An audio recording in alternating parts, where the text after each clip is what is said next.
नमस्कार, मैं रजनीकांत सार्थ में आप सभी का बहुत बहुत स्वागत है। सड़कों पर हंगामा सब जगह त्राहिमाम है। क्या कुछ नया कानून, इतना बड़ा बदलाव क्या हो गया है कि नगर निगम से लेकर नगर पालिका और तमाम जनप्रतिनिधि सड़कों पर उतर चुके हैं और मुख्यमंत्री से लेकर नितिन नवीन का पुतला तक फूंक रहे हैं। पूरे बिहार में आक्रोश है, सब कुछ है। नगर निगम पे आखिर हाहाकार क्यों है? शपथ ग्रहण के बाद इनके किन चीजों पर ग्रहण लग गया है कि आग बबूला उतावले नगर निगम के तमाम जनप्रतिनिधि सड़क पर है। तो इन तमाम मुद्दों पर आज हम बात करेंगे। बिहार शिव नगर निगम के वार्ड पार्षद हैं इंजीनियर अली। इंजीनियर अली, आपका तो सबसे पहले स्वागत है सार्थ में।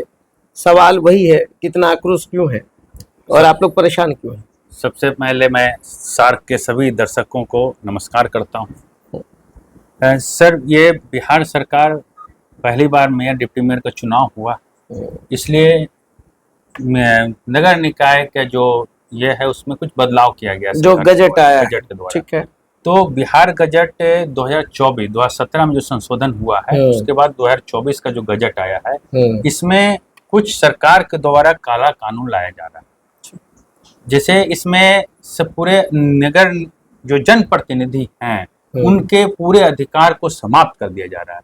सिर्फ प्रतिनिधियों का अधिकार समाप्त नहीं किया रहा, साथ ही साथ जो जनता है, जो नागरिक हैं, उनके भी अधिकारों का हनन हो रहा है इसमें। जैसे कि आप इसमें देख सकते हैं कि पहले नगर पालिका स्वतंत्र एक इकाई हुआ करती थी। आज आप इस गजट के माध्यम से देख सकते हैं सभी में स्वतंत्र इकाई ऑब्लिक बिहार सरकार, नगर परिषद, नगर निगम ऑब्लिक बिहार सरकार, वो सरकार के अधीन होगा। साथ ही सशक्त स्थायी समिति में भी ऑब्लिक करके आपको बिहार सरकार लगा दिया गया है। हम लोग जब भी परीक्षा एग्जाम देते हैं तो उसमें अक्सर देखते होंगे सर कि क्वेश्चन और करके आता है, चाहे इस क्वेश्चन का आंसर दीजिए, चाहे इस क्वेश्चन का आंसर दीजिए, दोनों में से किसी एक क्वेश्चन का आंसर दिया जाता है, दोनों का वैल्यूएशन इक्वल होता है।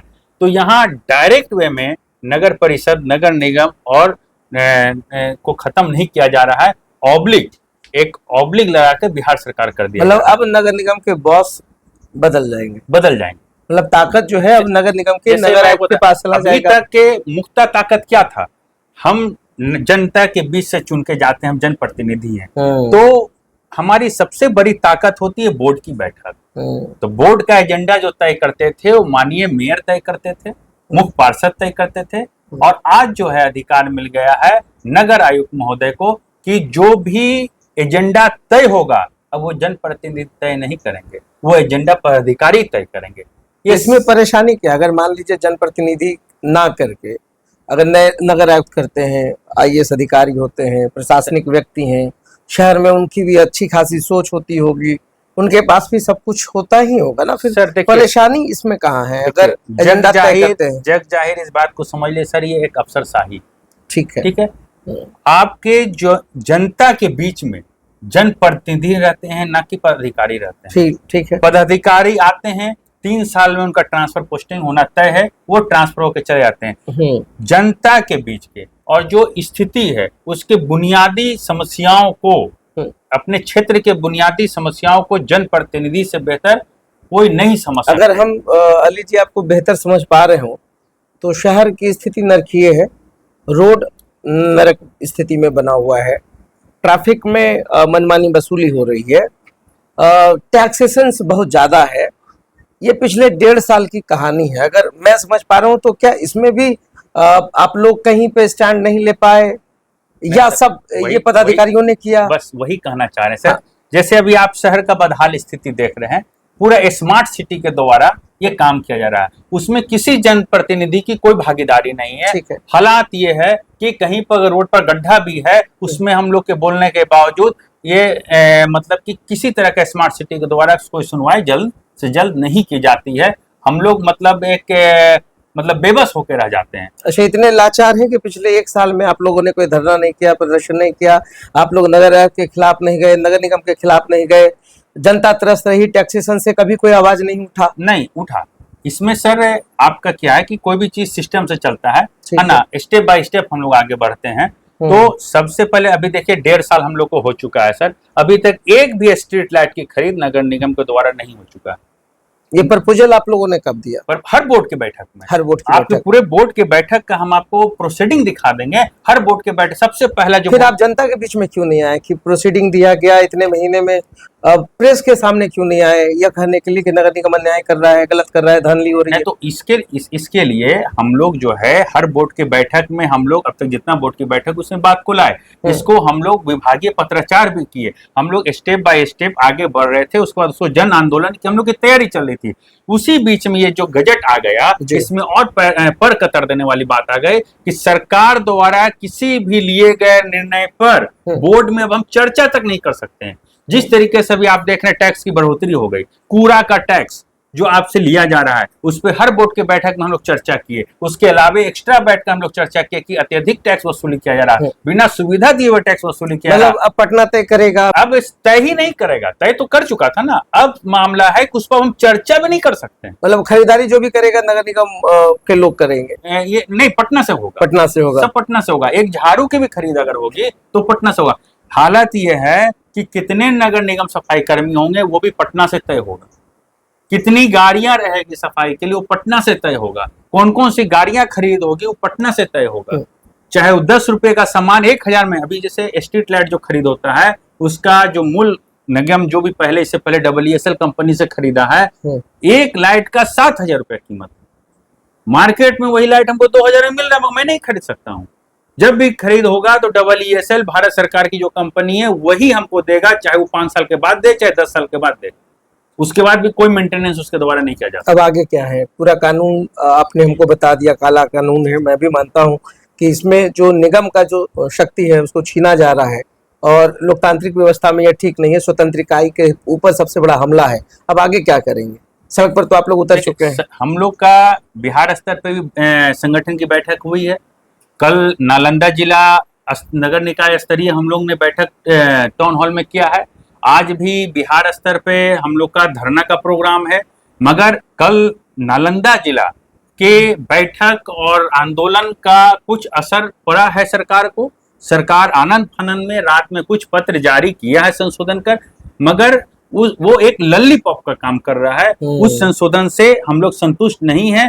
हम लोग को गजट में संशोधन चाहिए। जो ये काला गजट जो आया है, सरकार इसको वापस ले और पुनः इसमें संशोधन करके और नगर निगम को सशक्त और मजबूत बनाते हुए गजट को लाए। हम लोग सरकार से यही मांग करते हैं और मुझे पूरी उम्मीद है माननीय मुख्यमंत्री जी पर, जिस तरीके से उन्होंने बिहार में विकास की गति बढ़ाया है और उसी तरीके से ये स्थानीय नगर निकाय को भी और मजबूत करने का काम करेंगे। कहीं ना कहीं इस गजट को लाने में माननीय मुख्यमंत्री को दिग्भ्रमित किया गया। आप युवा हैं, काफी तेज तरार हैं, काफी दिनों से नगर निगम से लेकर समाज सेवा में जुड़े रहे हैं, इंजीनियरिंग बैकग्राउंड से आते हैं।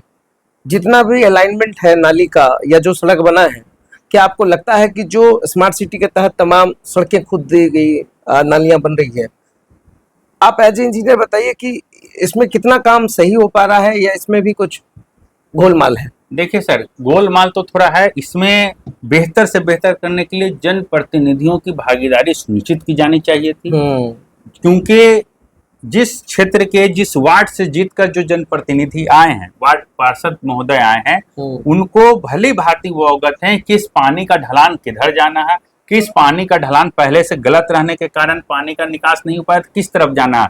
मगर इससे जनप्रतिनिधियों को वंचित रखा गया और ये सिर्फ टेबल पे प्लानिंग करके, टेबल नक्शा बना करके उसको काम किया गया। फिर भी हम लोग अपने स्तर से प्रयास कर रहे हैं कि बेहतर से बेहतर हो। और किसी भी गली में काम होता है या किसी रोड में काम होता है, उसमें भी पहले कोई राय नहीं ली जाती कि कब कैसे होना है।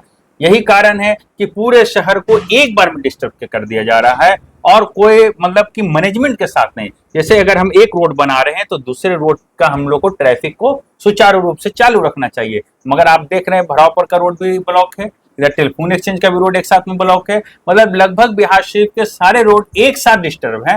अली जी, अभी रोड है कहाँ शहर में, ये आप बताइए। जो भी है, मगर हाँ ये है जरूर, मुझे उम्मीद है कि हम लोग लगातार प्रयासरत हैं। और होल्डिंग टैक्स पे आप नगर निगम ने कुछ नहीं किया, टैक्सेशंस बढ़ते गए, सड़कें हैं नहीं, वेंडिंग जोन है नहीं, पार्किंग है नहीं, और आप लोग को याद होगा, आपने कहा था वार्ड, मतलब आप लोगों से मुराद है आपके मेयर और तमाम बड़े बड़े नेताओं ने कहा था, जो जनप्रतिनिधि हैं। आपको भी याद होगा मैनिफेस्टो, उसी मैनिफेस्टो पर तमाम चुनाव लड़ा गया। वार्ड में क्लिनिक होगा, वार्ड में एक बढ़िया लाइब्रेरी होगा। पूरे 1 से 1.5 साल में नगर निगम की 5 उपलब्धि आप दर्शकों को बताएं जो आप लोगों की तरफ से किया गया हो। देखिए, अभी मुक्त रूप से जो नगर निगम के वार्ड पार्षद महोदय द्वारा किया जा रहा है, लगभग अभी तक 4 से 5 योजनाएं प्रत्येक वार्ड में गली नली का हो चुका है। बिल्कुल। जैसे आपका जो कार्यालय के ठीक सामने आप देख रहे हैं, एक गली नली का काम हुआ है। तो हर वार्ड में अभी तक इतने दिनों में हम लोग 5 योजनाओं को कार्यान्वित कर चुके हैं हर वार्ड में, और नली गली प्रॉपर तरीके से पूरे वार्ड में अनेकों गलियां हैं, उसमें से मुक्त रूप से 5-6 गली को हम लोग अभी तक सौंदर्यीकरण कर चुके हैं और उसको बनवा चुके हैं। अब बात रहा है कि जो कूड़े का टैक्स लिया जा रहा है, उस पर हम लोग लगातार उग्र हो रहे थे, चर्चा कर रहे थे, इसको जनता के बीच में लाने की हम लोग की तैयारी भी चल रही थी कि ये जो कचरा टैक्स लिया जा रहा है, ये बहुत ज्यादा लिया जा रहा है। इसको विभाग को बल्कि हम लोग पत्राचार भी कर चुके हैं। विभाग को 2-3 बार माननीय महापौर स्तर पे हम लोगों ने पत्राचार किया है कि इस पर विचार किया जाए, मगर अभी तक सरकार द्वारा विचार नहीं किया गया। और अभी जिस तरह का ये निर्णय आ गया है, अभी सीवरेज लाइन का काम चल रहा है और ये सीवरेज टैक्स भी आप पे लगा दिया जाएगा। जैसे पहले हम लोग जो टैक्स देते थे, सबसे बड़ी लड़ाई यही है। ये सबसे बड़ी हम लोग को रोड पे आने का ये भी एक कारण बना कि जनता को बहुत उम्मीद है हमसे। जनता बहुत उम्मीद के साथ और विश्वास के साथ हम लोगों को जिताई है और सेवा करने का मौका दिया है, मगर हम लोग जनता का विश्वास पे 100% खरा नहीं उतर पा रहे हैं। ये बहुत दुर्भाग्य की बात है। जिस तरीके से अब सीवरेज का काम चल रहा है, फिर सीवरेज का टैक्स लगा देगी सरकार मनमाने तरीके से। पहले मल टैक्स 7% बढ़ाया गया था, पहले 3% लगता था, 7% मल टैक्स बढ़ाया गया। उसके बाद उसी टैक्स रसीद पे हम लोग एक ही टैक्स में इंक्लूड था पानी कर, ठीक है, आपका सारा वेस्टेज कर जो भी था, कचरा कर, सारा एक टैक्स में, एक ही टैक्स में हम लोग पहले से देते थे। वन टाइम भी हम लोगों से, पूरे शहर के लोगों से 2000 रुपया, 1200 रुपया वन टाइम पानी का पैसा लिया गया था। उसके बाद भी अब एक नॉर्मल घर के लिए 480 रुपया प्रत्येक घर पानी का टैक्स लगा दिया गया। चाहे वो बीपीएल ही परिवार क्यों नहीं हो, चाहे एक ही रूम का उसका मकान क्यों नहीं हो, सिंगल आदमी ही क्यों नहीं रहता हो, 480 रुपया महीना उसको पानी का टैक्स देना है।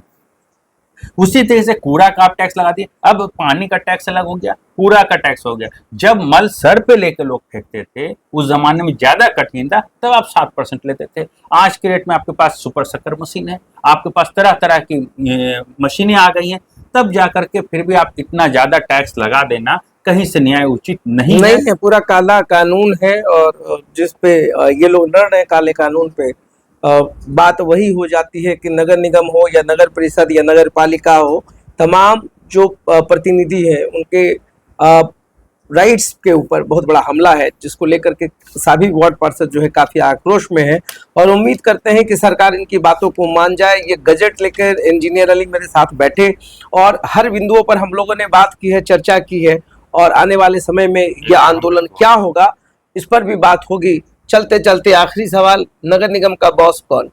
देखिए सर, अभी बिहार सरकार नगर विकास एवं आवास विभाग का लेटर हमारे पास है। गजट के साथ साथ ये भी आया है, ये मैं आपको बता देना चाहता हूँ।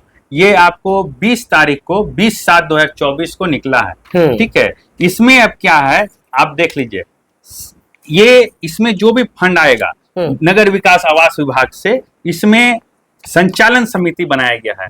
संबंधित जिला प्रभारी मंत्री होंगे इसके अध्यक्ष। प्रभारी मंत्री समझ लीजिए ना, वो हमारे जिला के हैं ना ही हमारे यहाँ का स्थानीय हैं, प्रभारी मंत्री हैं जिला के, वो उसके अध्यक्ष होंगे। स्थानीय विधायक होंगे और स्थानीय विधान पार्षद महोदय होंगे और जिला पदाधिकारी महोदय होंगे और एसपी साहब होंगे। 5 सदस्य जो होंगे, एक तरह से समझिए सशक्त स्थायी समिति अब यही होगी जिसमें प्रभारी। अब मुख्यमंत्री की जो हाउस की बैठक होती है, चीफ सेक्रेटरी बुलाएंगे क्या? अरे ये जो कानून है इसका अर्थ तो यही हुआ ना, मतलब अभी हालात ये उत्पन्न हो गया है कि अब जो गली नली का योजना है, अब वार्ड पार्षद कर नहीं सकते हैं। अब जब ये योजना देंगे तो जब कोई फायदा है ही नहीं, आप तो लड़ाई लड़ रहे हैं। अब तो फिर तो इंजीनियर अली से कौन सा काम लोग करवाएंगे फिर? हम लोग किसी काम के नहीं रह जाएंगे ना। हम लोग हालात ये हो जाएगा कि हम लोग झाड़ू देने वाले जो वार्ड जिम्मेदार होते हैं वो भी हमारे अधीन नहीं रहेगा, तो हम झाड़ू दिलाने लायक भी नहीं रहेंगे। अभी तक तो भाई झाड़ू दिलाने के काम में हम आ रहे हैं, सफाई कराने के काम में आ रहे हैं, नाली साफ कराने के काम में आ रहे हैं, जन्म मृत्यु बनाने के काम में आ रहे हैं, लोगों के सुख दुख में खड़े हैं। मगर जिस तरीके से हम लोग का अधिकार छीना जा रहा है, तो हम लोग झाड़ू दिलाने के काम में, झाड़ू दिलाने के नगर आयुक्त महोदय को फोन करना पड़ेगा, स्थानीय विधायक को फोन करना पड़ता। जमीनी सतह पर गली गली डोर टू डोर जो वार्ड पार्षद होते हैं वो जुड़े होते हैं। तो इंजीनियर अली वार्ड पार्षद हैं, पूरे बिहार की चर्चा हो गई है, सिर्फ नालंदा की बात नहीं, तो पूरा कानून है, काला कानून ये लोग बता रहे हैं। तो इन तमाम चीज़ों पर चर्चा हुई है और आज समझने की हमने कोशिश की कि तमाम चीज़ों पर आक्रोश क्यों है। तो हमसे बात करने के लिए बहुत बहुत धन्यवाद।